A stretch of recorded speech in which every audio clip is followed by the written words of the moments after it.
Hello there. Good morning. I'm Darrell West, Senior Fellow in Governance Studies at the Brookings Institution, and I would like to welcome you to the launch of our new Brookings book with Elaine Kmark of Lies That Kill, A Citizen's Guide to Disinformation. And those of you who are interested in copies of the book right outside in the hallway, they are available for your purchase. Elaine is the director of the Center for Effective Public Management at Brookings. And what we're going to do today is outline the book and then take any questions that you have. And I'd also like to welcome our online audience that is viewing this. Those of you who would like to submit questions can do so through Twitter/X at BrookingsGov with the hashtag #LiesThatKill, or you can email your questions to events@brookings.edu. That's events@brookings.edu. So we know that the United States is at a critical juncture in our history. The next 2 months will be vital for domestic policy and American democracy itself. Brookings scholars are working very hard on these issues. There are governance challenges, threats to democracy, technology innovation, and other things going on. The interesting thing from the standpoint of Elaine and myself is that all these topics come together on the topic that we're going to be discussing today, which is disinformation. And I want to start with just a short case study, which we also start our book with, to illustrate what we mean. And I'm going to talk briefly about the case of Pizzagate. Now, you may recall that this is something that originated in 2016 during the Trump-Clinton campaign. That summer, Russia leaked a bunch of John Podesta's emails to the general public, and official Washington examined those leaked emails for evidence of Clinton cronyism, insider dealing, and other types of malfeasance.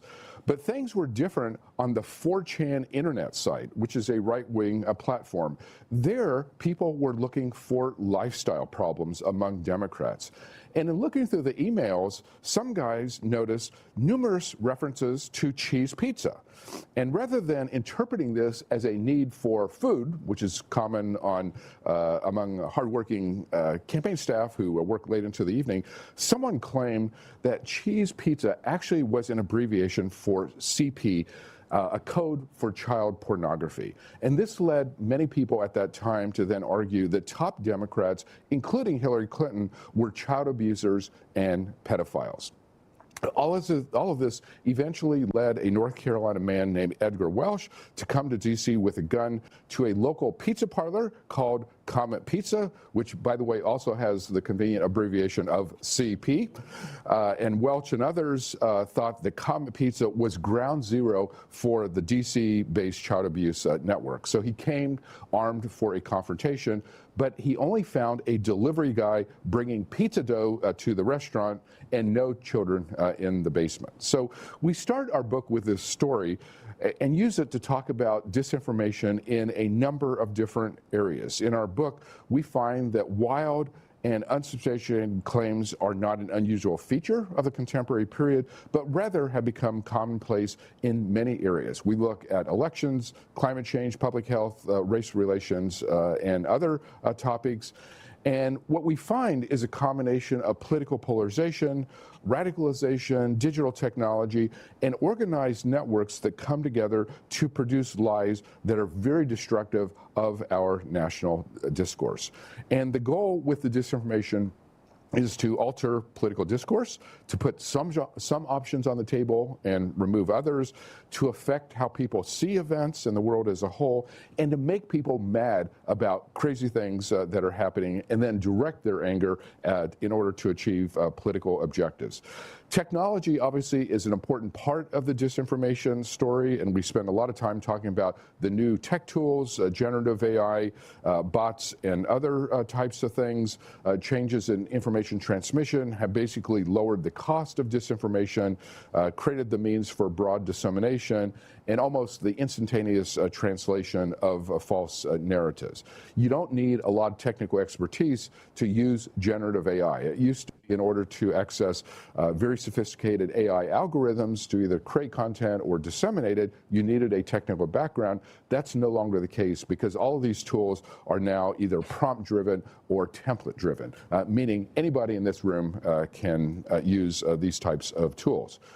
But disinformation is not just about the technology. I think the two distinctive parts of our book is one, the lucrative nature of disinformation, and then two, the organized networks that exist to promote disinformation.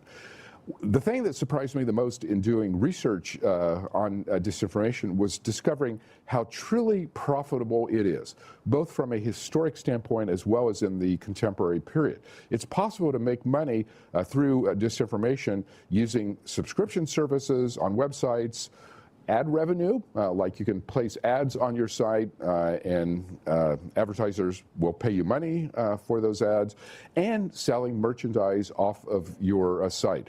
It turns out that a lot of disinformation actually is believable to people, and they like to advertise their false beliefs on their t-shirts, on their hats, on their mugs, and otherwise. There are sites that make a lot of money just off of selling disinformation through various types of merchandise. Now, this is not a new phenomenon.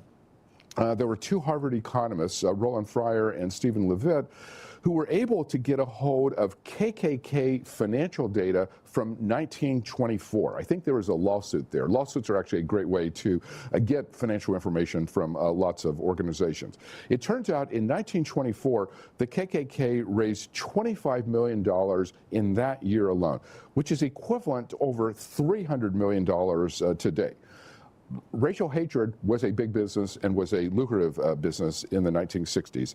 Members had to pay a $10 initiation fee, a $5 annual membership fee, $6.50 for the robes and hoods. By the way, people were not allowed to make their own robes. You had to buy the official robes from the KKK, and then there was a $1.80 imperial tax that went to the national headquarters. But the KKK was a business. It also sold a bunch of other products. They made money by selling life insurance, offering dry cleaning services, because after all, they wanted the robes to look really nice. They would sell merchandise such as Bibles, helmets, and swords. And so you can see an organization that in today's dollars was earning $300 million per year. That was a great niche. In the contemporary period, in a minute, Elaine is going to discuss another example of this, Alex Jones and the InfoWars, where he and his organization were making a lot of money. But I will leave those details to her. The second distinctive aspect is just the role of organized networks in promoting disinformation. There are organized networks out there both to create and disseminate false content. There are networks that work together to spread disinformation. There are digital platforms, media outlets, nonprofits, and other types of organizations. So this is not just happening by accident. It's not just a spontaneous grassroots uprising, but there is intentional and malicious efforts to spread false narratives. It's coordinated as the information passes from level to level. It may start on a site like 4chan, but then it can spread and go mainstream as other people pick up on the information.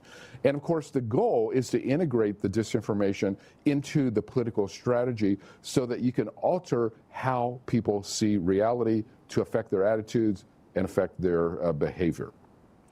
2024 is shaping up as a perfect storm for politicians, journalists, researchers, and the average citizen.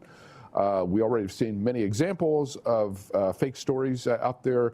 There are challenges to expertise. One of the things that's unusual about the current time period is how experts have lost the faith of the American public, experts across a wide variety of domains. Journalists are in decline in terms of being seen as objective and independent in the way they do their analysis. There also is an absence of reliable technology to identify fake pictures and fake videos. So consumers and voters are facing quite a bit of risk in this particular time period. We've already seen a number of fake videos and audio tapes. I've seen pictures of Kamala Harris hugging convicted sex offender Jeffrey Epstein. By the way, that hug never took place, but it's been widely spread on social media sites. She's wearing a bathing suit. Oh, yes, I forgot the bathing suit. Yes, that makes the image even more compelling. The Trump assassination attempts. There's been a lot of disinformation on across the political spectrum, from people saying it was an inside job on the part of liberals and the Secret Service, to people saying Trump set this up himself in order to create sympathy for himself. There's no evidence of any of that, but those views are spreading quite widely. And so we're seeing the democratization of the technology advancing to the point where people can create fake videos, fake images, spread them widely. They look completely believable. Like, you could look at these videos, they're going to look completely authentic to you. It's going to be almost impossible for people to distinguish the fake from the real. And of course, the real challenge in 2024 is that everybody is expecting a very close election that may come down to 20,000 votes in a handful of particular states.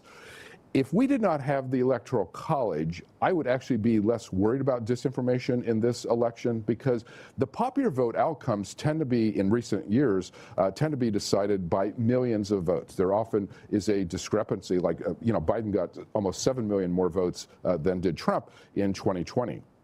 Disinformation is not going to affect probably 90% of the American electorate, but what we have to worry about is that last 5 to 10% that have gone through the Trump presidency, the Biden presidency, the Harris vice presidency, and despite all the information that has come out across all the candidates, they still have not made up their minds how they're going to choose. And so the question is, on what basis are they going to make up their minds? What new information is going to come along that is going to move them? And so there's the real risk that, because of the Electoral College and the fact that we're going to be talking about movement by a very small number of voters in a very small number of states, is there a risk that this election is going to end up being decided based on disinformation? So, but in the end, in our book, we argue the situation is not hopeless. Lane is going to discuss what people can do to fight information and what you can do to help protect yourself from this torrent of fake images and fake videos that are out there. Elaine. Great. Well, thank you, Daryl. Let me start with Alex Jones, okay? Alex Jones was going along with his radio podcasts and various things in relative obscurity until a deranged gunman walked into an elementary school in Connecticut and shot and killed a bunch of little children and a couple of teachers. Now, that was a horrible story. It ricocheted across the United States. I'm sure everybody remembers that. What made it more horrible for the parents was the fact that Alex Jones used his platforms to tell people that it was all fake. They were actors. It was all fake. it was just a way that Democrats decided to put this thing on in order to try and build opposition to gun law, opposition for stricter gun laws and violate the Second Amendment, et cetera, et cetera. The parents then sued. And as Daryl made reference to, it makes a lot of difference when you have these lawsuits. And the reason is you get depositions and you get discovery. And it was the Alex Jones case, really more than anything else, that broke open for us and for the world the serious, serious problem of disinformation is that it makes people a lot of money. And when it makes people a lot of money, it's really hard to get rid of because there's a big incentive there. So one of the first things we suggest as a way to fight this is to demonetize this. Perhaps one of the easiest ways is require social media companies to provide real name registration to accounts, so that when somebody is posting, "Go kill Congressman so-and-so," right? You can find who the actual person is who's behind that account. Right now, you can't. I mean, the internet is filled with fake accounts under fake names. So we got to start with demonetizing this, because this is a big incentive. Secondly, and this is something that I think people will be happy to know, is happening right now on the part of a lot of secretaries of state around the country, which is they are flooding the airwaves and the internet with real information, okay, not fake information. And they're trying to open up it's very important in voting because there's a lot of disinformation, and I'll talk about one example in a minute. But they're trying to educate voters as to what is the voting process in Arizona, in Michigan. In Arizona, Adrian Fontes, who's the Secretary of State, is organizing tours of voting centers, okay, so that people can understand what happens there. How are the ballots handled? During tabulation, he runs 24-hour video on the tabulation centers so that everyone can watch. And then just the simplest things that almost no voters know, which is that every stage of the voting process, there is a Democrat and a Republican in the room. And unless the parties are completely out to lunch and pick people who don't know anything to do these jobs, there's a built-in check on the official voting because you've got both parties looking at this. And believe me, at this moment, there are tens of thousands of lawyers being mobilized by the Republican Party, by the Democratic Party, to do just this, to watch over the voting process. Another aspect that people can do is make the creation of disinformation costly. States are beginning to do this. In Minnesota, you can be fined $10,000 for doing a deep fake, putting somebody's head on a nude body. This, by the way, happens to women politicians all the time.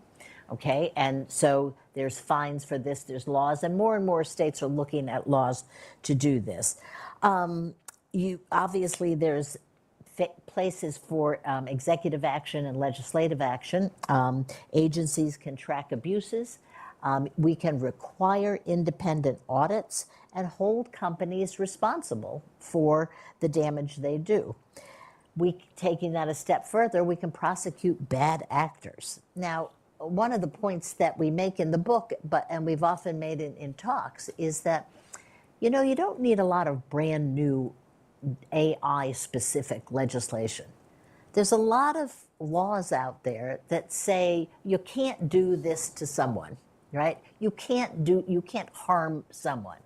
They just need an application to this entirely new world where people are being hurt, bullied, defamed, etc., over the internet instead of in a newspaper or instead of in person. And of course, we need to create international networks and agreements to go after these bad actors because very often something directed at U.S. citizens is originating outside of the U.S. And I think later we'll talk a little bit about Russia specifically in this regard. But all of these changes are sort of evolution, right? They're going to take time, they're going to be litigated, et cetera. And in the meantime, great damage can be done. And Daryl made that point well, particularly in this election. What is the best thing we can do right now? Is we have to educate the public as to what this disinformation is and how to find it and how to apply common sense to what we're seeing on the internet.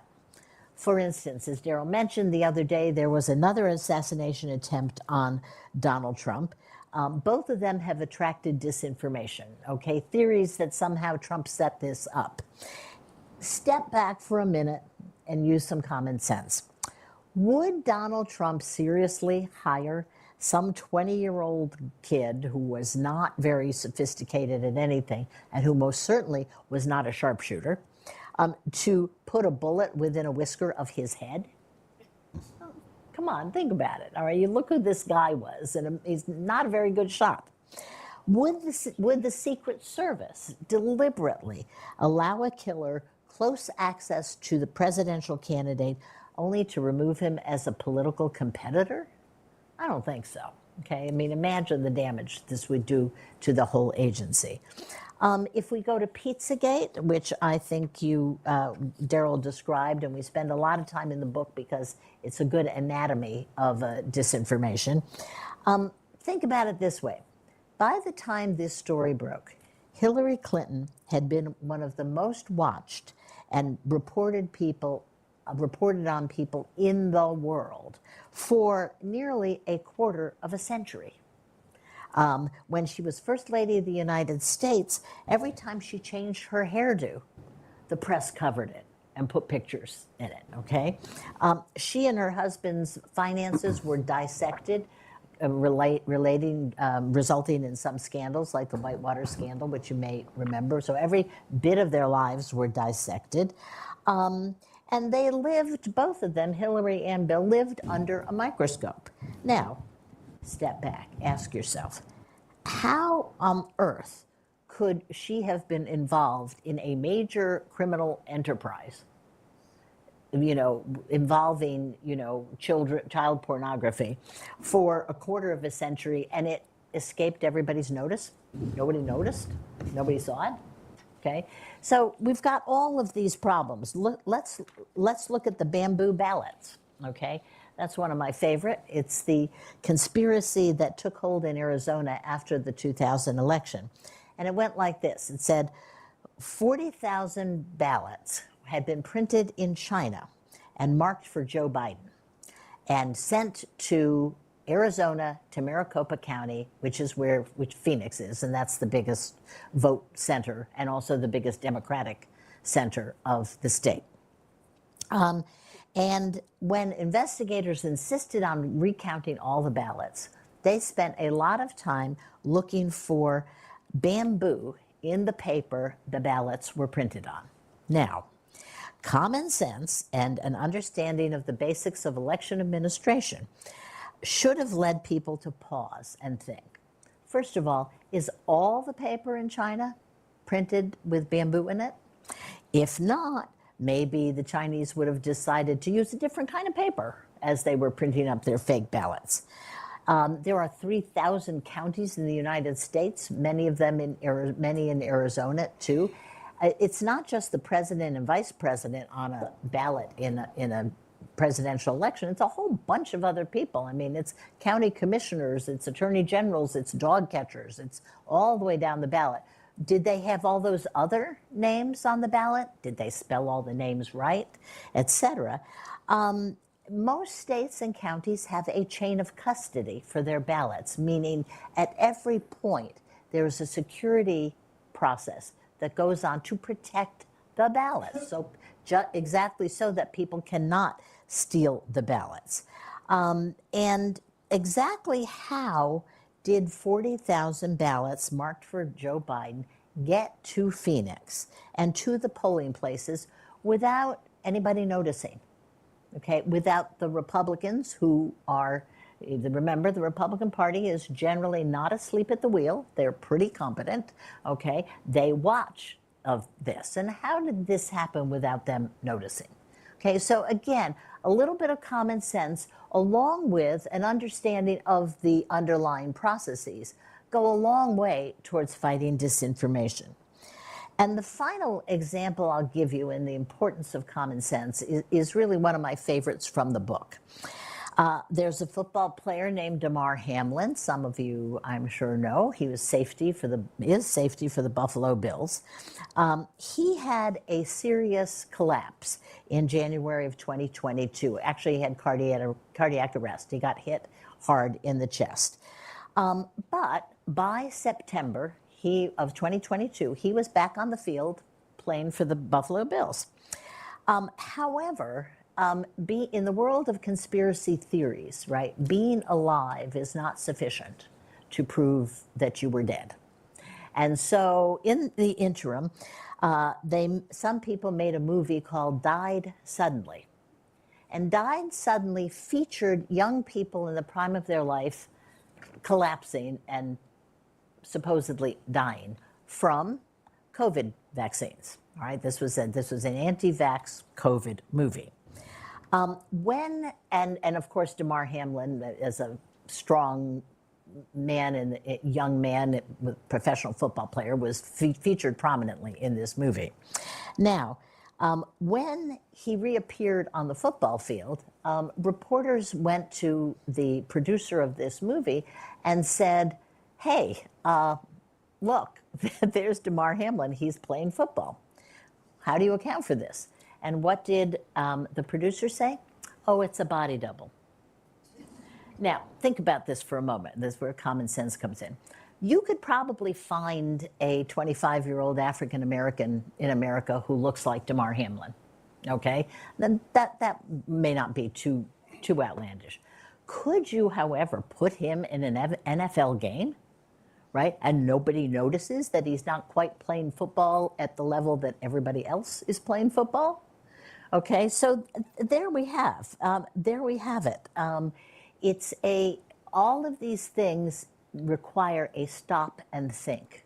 And one of the purposes in the book, and one of the reasons we wrote it for citizens, as opposed to for experts in algorithms or for artificial intelligence, was to say, when you see something outrageous, even if it's something that you kind of think would be true of one of your political enemies, somebody you don't like, stop and think, is this really true? And don't forward it. Don't push it out, because that's how these things go wild, as people start pushing them out to Facebook, to this and that, and before you know it, they end up in the print media, in the major media, and before you know it, you've got something that just enough people think is probably true. And that can influence, as Daryl pointed out, in a very close election, that could make all the difference. Elaine, thank you very much. So we're going to move to the audience Q&A period. And again, people among our viewing audience online who would like to submit questions, you can email us at events@brookings.edu. That's events@brookings.edu. And we have started to get questions from our online audience. So Derek of the Kettering Foundation asks, is there evidence of a nexus between Russia and the U.S. far-right actors in the spread of disinformation? And this turns out to be a very timely question. In the sense that those of you who follow the news coverage know just a few weeks ago the Department of Justice actually has indicted some Russians for spreading disinformation. So there is legal evidence, legal cases moving forward. But then just this morning, there was an article in the Associated Press by Ali Swenson about Russia's role in some very specific efforts to delegitimize Kamala Harris. The specific illustration they point out is there is a video online that apparently has been seen millions of times across a variety of different social media channels that basically says there's a young black woman who claims that 13 years ago, Kamala Harris left her paralyzed in a hit-and-run car accident. And this alleged person basically says she can't remain silent anymore. She tells the story sitting in a wheelchair. You know, millions of people have watched this, but researchers looking at this basically, according to the article, have very solid evidence that all was engineered by Russia, that the hit-and-run accident never took place. Kamala Harris was not involved in an accident that left anybody paralyzed, let alone this individual. And Russia has gone to great efforts to create fake news sites where they basically promote false stories. It becomes a vehicle to spread things. There are social media channels that then amplify these stories. You can take out ads to make sure the platforms feature these videos quite prominently. All of this is a very organized and systematic effort on the part of Russia to influence this election. So, can I add one thing to that? Yes. You know, a lot of people missed this because for a long time, a lot of people thought of these things as, you know, some 19-year-old kid sitting in his mother's basement and putting out lies and nonsense, right? And not very serious, etc. The fact of the matter is, it's not individual actors. It tends to be, when it really hits, it tends to be organized actors, organized networks. And I think this is why in 2016, the 2016 election, people were stunned when they saw this stuff. Certainly, when I first heard about Pizzagate, I just laughed, right? I just laughed. I thought, well, who on earth would believe that? But the fact of the matter is that a lot of this stuff is being pushed out in a systematic way, and it is making an impact, even if some of us in places like Brookings think it's ridiculous. So the short answer to this question, is there a connection between Russia and far-right actors in the United States? Yes. Next question. In a moment, we're going to go to you in the room, but Kathleen of the University of Maryland Public Health program has a question, and Elaine, I will direct this to you. Her question is, how do you determine credible and trusted messengers for populations that distrust science, academics, government officials? She didn't say, Elaine, people like you and I, but I will add that. She includes us, for sure. How do we determine who to trust? Well, that has been a huge problem, and of course we saw it most clearly during COVID. Okay, all of the stuff about the COVID vaccines and what to do to protect yourself and protect others was hit with a flood of disinformation. And what they discovered during, and by the way, at the beginning of COVID, the African American community was very resistant to vaccines, taking vaccines, and it had a lot of concern that, and because they tended to be in frontline jobs that couldn't be done from the safety of your home, a lot of African Americans were getting and dying from COVID. So a lot of concern about this. What the community did is they started to move to trusted purveyors of information. So local leaders, preachers at the local church, local assemblymen, or very close to the people, politicians, not the president or somebody else, but people like that. And in fact, over time, this worked. All right, and over time, the proportion of the African community getting vaccinated did, in fact, equal the proportion of the white community, and many lives were saved. In the election arena, as I mentioned briefly, what they're doing in a variety of states is they're just trying to counter every bit of nonsense that's put out there about elections. So in Michigan, for instance, there was a campaign saying that you couldn't vote if you didn't have X, Y, and Z. And the Secretary of State simply took that, put false on it in big red letters, and put that out on the internet. Okay? So in other words, what we're engaged in here is sort of a constant process of pushing back on the disinformation, whether it's in the health area where public health officials had to confront this and deal with this, or in elections or wherever. And it all boils down to using trusted communicators in the community, because otherwise people are going to say, oh no, that person over there in Washington, don't trust them, I don't trust the New York Times, etc. And by the way, I remember many, many, many years ago in my youth, this is exactly how health authorities sold the local polio campaign. Like then there was a big effort to spread polio vaccinations. And I remember Sunday after church, like almost everybody in our church went to the local school to get vaccinated for polio. So they did exactly what Elaine was talking about. Like even in today's era where we don't trust a lot of people, there still are local organizations, churches, synagogues, and elsewhere that are trusted. And so kind of relying on those people to deal with these efforts matters. We'd be happy to take any questions from people in the room. There's a question right there in the back. If you could just give us your name and if you're with an organization.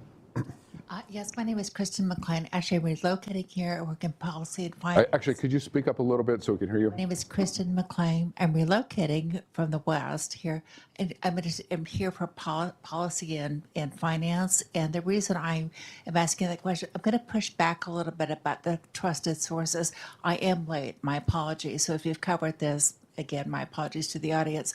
My question is on the trusted sources and disinformation. My biggest concern is when we're talking about PACs with the funding that puts a lot of money into really facilitating some false information or misleading information, mostly targeting maybe whether it's seniors, whether it's other kinds of voting blocks. The other thing was some of those trusted resources can it actually come from secretaries of state that have a political ideology? For example, in the last election cycle, there were some secretaries of states who were election deniers. Regardless of where you are on this, we know some of the evidence. Do you have some ideas as someone who really, I have a political perspective, but I'm here to really make sure that the best information is out there? Any ideas about that? Well, one thing I can say on that is that we have some work on the Brookings website about election deniers. And there were some secretaries of state who were election deniers. They were by far in the minority, however. There were only about 6 of them, and they tended to be in deep red states where the election didn't really make any difference because the election wasn't decided in those states. So there were some. I do think that there's a lot of money sloshing around in this, and the only thing you can do is sort of fight fire with fire on this one. Fight the disinformation with accurate information. It's about the only thing that you can do. There is no magic bullet here. And of course, one of the things that we learned in COVID, which we talk a little bit about in the book, is when something is brand new, right? When a phenomenon is brand new, I mean a pandemic, right? Nobody was alive in America who had been alive in the flu pandemic in the early 20th century. When something is brand new, even the officials make mistakes, right? They have to correct. They have to course correct. I mean, remember when we were all wiping down our groceries, right? Because we thought that this was being transmitted by hand. And it wasn't. It was, turns out it was, through the air.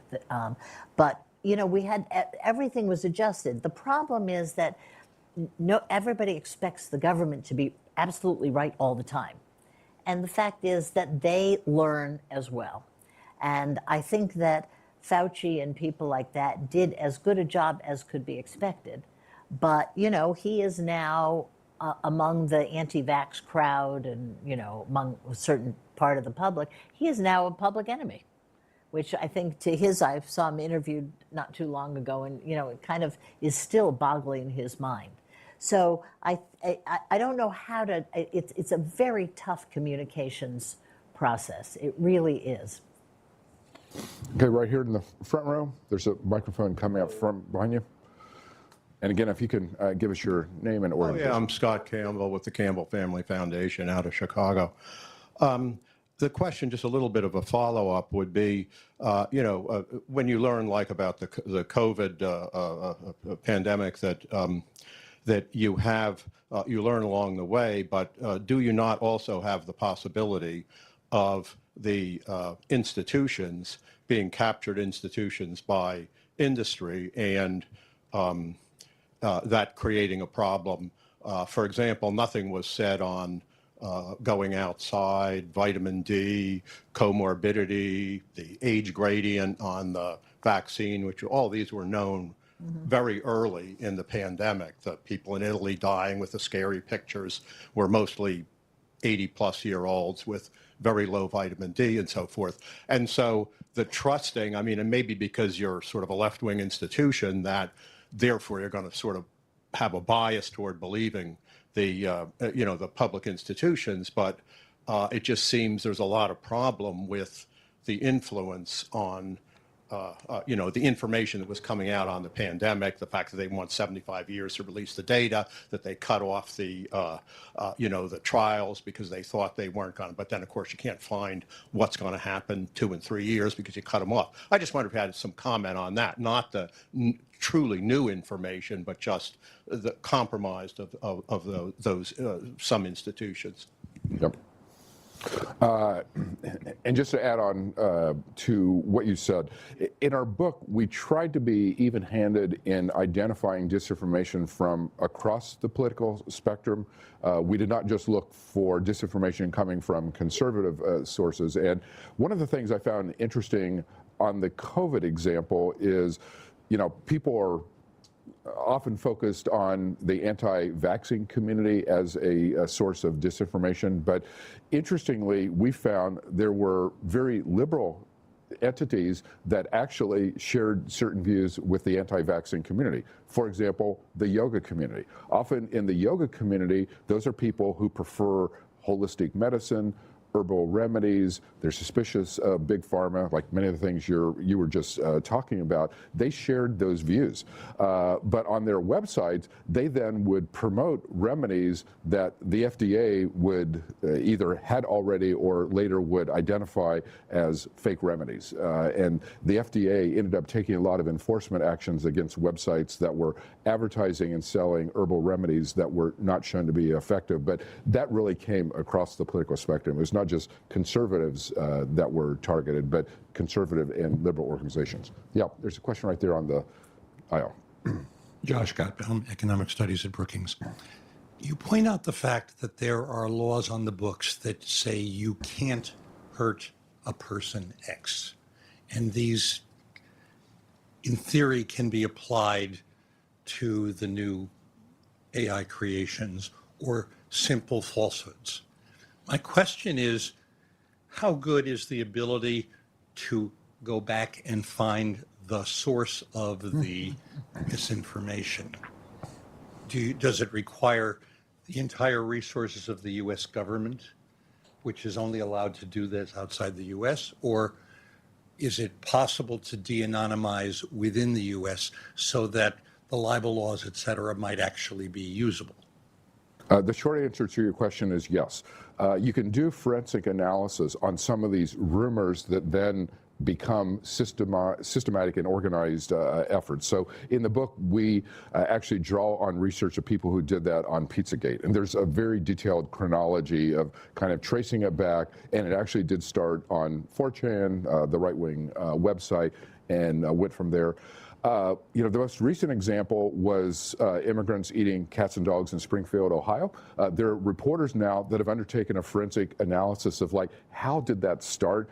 And it was, a very complicated, someone made almost a random comment, and then somebody amplified it, and then organized networks saw this as an opportunity to deliver an anti-immigrant message, and it just kind of mushroomed from there. So it is possible to kind of trace back where rumors start, sometimes even finding like the specific individual, like they have found the person who started this, and in fact, she's completely embarrassed now. Like she didn't intend for this to kind of turn in the way that it has. But in terms of existing laws, there actually are a bunch of existing laws, either in terms of libel, defamation, consumer fraud statutes, and so on. Again, because people are making money off of this. If you're making money in a fraudulent manner off of completely and blatantly false material, that's a type of consumer fraud. So we do have existing laws that can be applied in this area, but part of the problem is prosecutors' offices are set up for traditional crime. They are not set up for digital crime.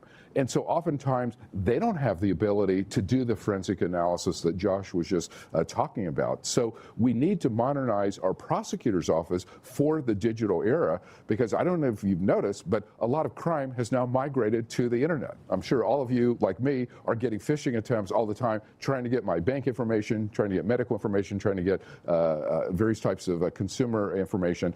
Prosecutors need people who can actually identify that, develop evidence, and then prosecute those crimes. We have the laws to do it. We actually don't have the talent and the organizational structure set up in a way to actually do that very effectively. Right here in the near the front, there's a microphone coming up for you. Let me give you a quick example on the left. I'm involved in school choice. People who don't like school choice on the left have said schools like charter schools take money from traditional schools and hurt them. There is no evidence of that in any of the 50 states.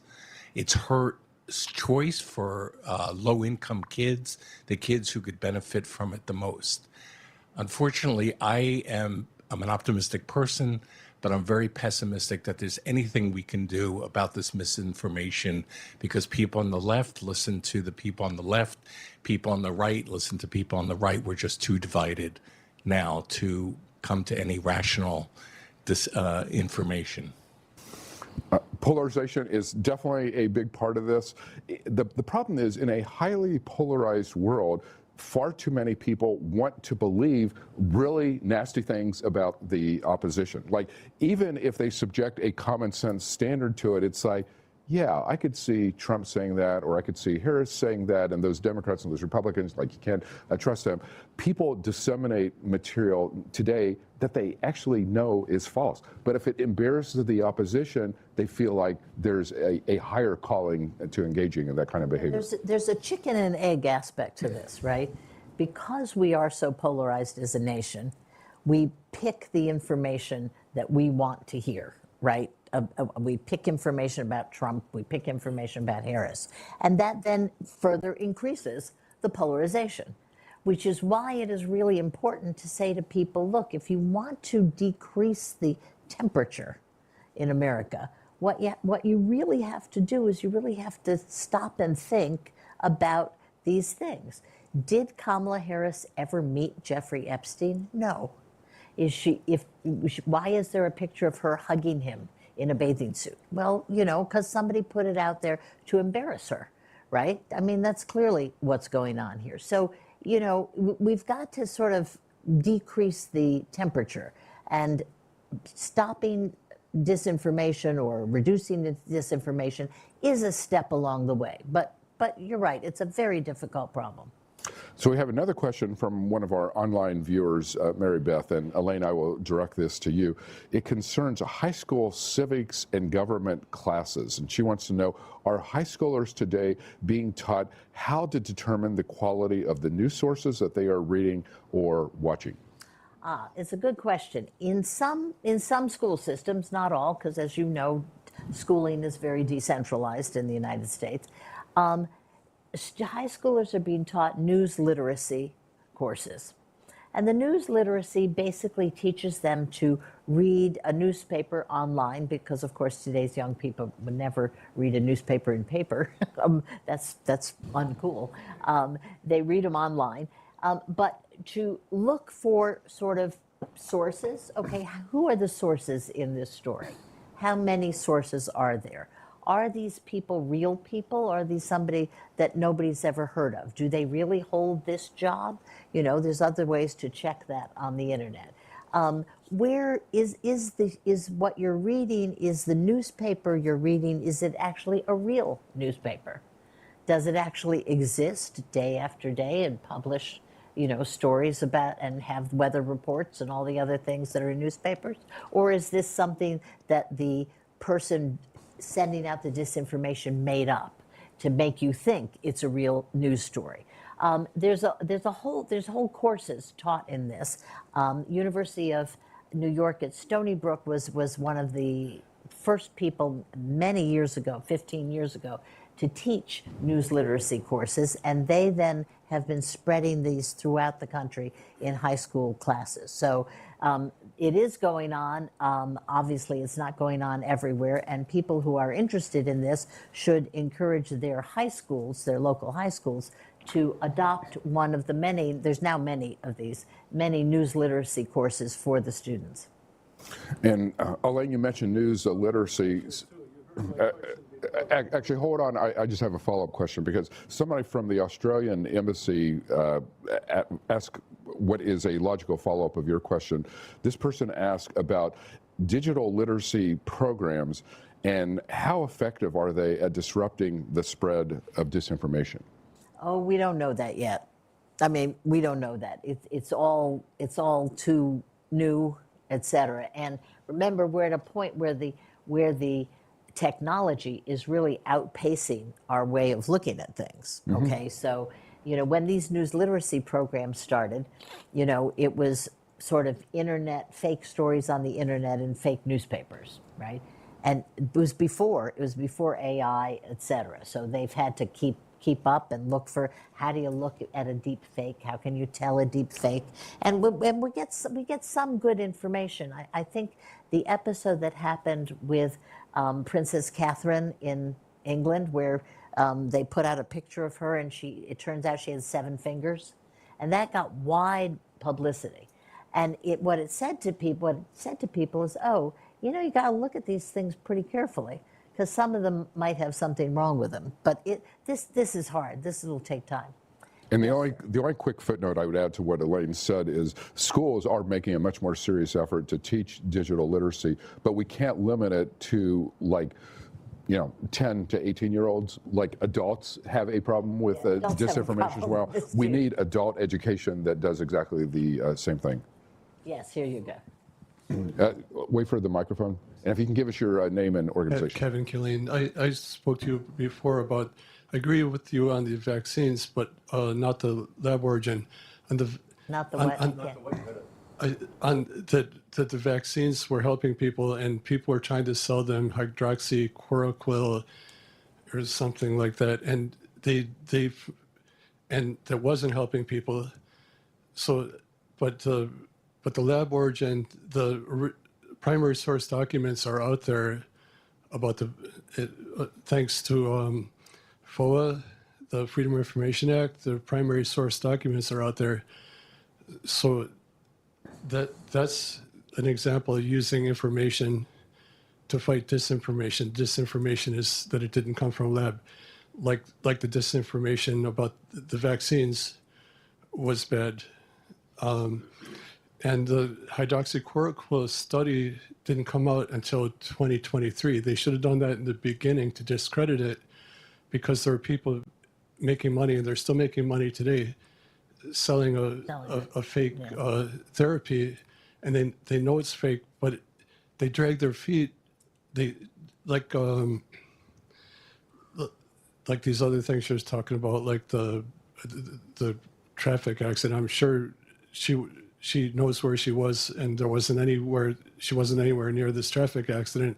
So you fight the misinformation with information, like the hydroxychloroquine study that came out in 2023 that shows it had no benefit fighting COVID. And about the money, like the insurrection, a lot of people are getting money on Parler. Did any of the people get? Well, there are different ways that people are, the election deniers are making money off of Parler and stuff like that. Okay, if you could hand the microphone to the gentleman right behind you who has a question. Thank you. Thank you for this presentation. My name is Terry Province with the United Church of Christ. Given how offensive and disgusting and intervening Russia's government is in our elections, and probably China involved in other ways, and given the right-wing movements in Europe and around the world, I don't mean this to be provocative, though it might be. What evidence or what do we know about the U.S. government using similar tools and tactics, and why wouldn't they? In other elections? Well, in any way that you could use social media to influence from outside what you want to accomplish in somebody else's country. It's hard to believe that we would not be engaged, given the history of the United States and what our intelligence operations have done around the world. Believe me, I'm glad to be in this country than a lot of other places, but we have some problems. So do you know anything, is anybody looking into that? I can tell you just that during the Cold War, where the U.S. and Soviet Union were locked in competition for parts of the world, the U.S. government did plenty of interventions in governments around the world. I mean, the biggest intervention we did, maybe the biggest one in history, was through the Marshall Plan in the reunification of Europe, or the rebuilding of Europe, rather. And what the Marshall Plan was it was a real attempt to fight communism in Europe. And the American government decided that without the Marshall Plan, we could not. So that was involved in their economies, and it was involved in their elections. Right. I'm talking about social media and the internet and digitizing That I don't know. Okay, that I don't know if the U.S. government is doing that. I mean, I can tell you, just as somebody who spent some time studying the Cold War and teaching the Cold War, that when the Cold War ended, the U.S. interest in the internal dynamics and internal politics of countries around the world went down. We no longer saw the same stake in that we did in the Cold War period.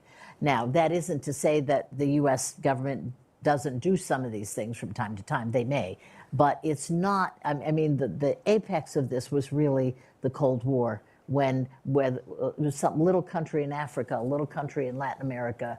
We were in there, toe to toe, using whatever methods at the time. Okay, I think we have time for one more question. So in the very back, if you can give us your name and organization. Marsha Kalish, I'm unaffiliated.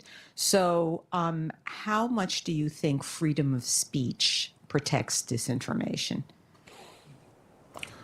That argument is being used to protect disinformation in ways that I think are exaggerated, because people think that in the digital world, somehow we need to draw new lines on freedom of speech versus actions that incite violence, encourage hatred, and so on. We actually have decades of litigation on the freedom of speech argument. In the United States, we've never had an unlimited freedom of speech. Classic examples, you can't yell fire in a crowded theater because it's going to endanger people. There are all sorts of things in which we say you cannot say if it's going to harm other individuals. So what I suggest is we take those years and decades of litigation over freedom of speech that have drawn a lot of very fine and nuanced lines on what you can say and under what conditions, and what you cannot say and under what conditions, and apply that to the digital world. Right now, we haven't really done that very effectively, and I think we need to do that in order to effectively fight disinformation. Okay, we are out of time, but we appreciate your interest. And again, any of you who are interested in copies of the book, right down the hallway, there are books for sale. And thank you very much for your interest. We appreciate your coming. Thank you. Thank you.